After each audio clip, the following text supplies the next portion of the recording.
Right, this is a top tip. And I've done this and I changed this because I did a trade and it was an amazing trade. And then I realized I was in demo mode. And believe me, I was going around with a sore head because I could have made a nice tidy sum, but instead it was on my test account. So it's really easy to basically accidentally trade in your demo account or your demo system on Sierra charts, but it's also really easy to trade on your live account as well. So all you need to do is literally click trade simulation mode and then click it off, and then you basically you're toggling between the two.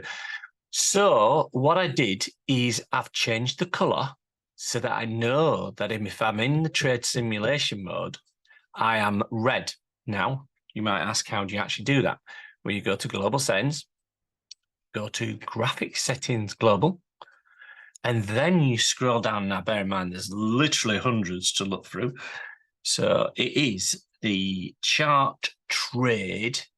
So we want to look for chart trade, and it would help if it's in alphabetical order, right? But obviously it isn't, so not to worry. So we're looking for chart trade. So we'll chart DOM, and then we've got chart trade, and here we go.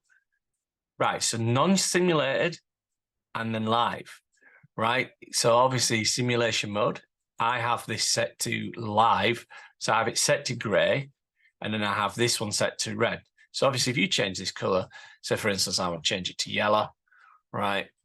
I need my sunglasses on. There you go. Now you're absolutely not going to make that mistake ever again once you change this. So I just thought I'd show you this.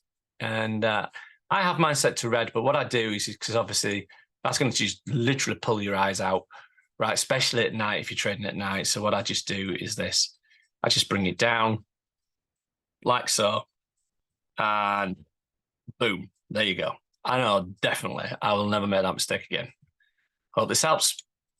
Happy trading. See you soon.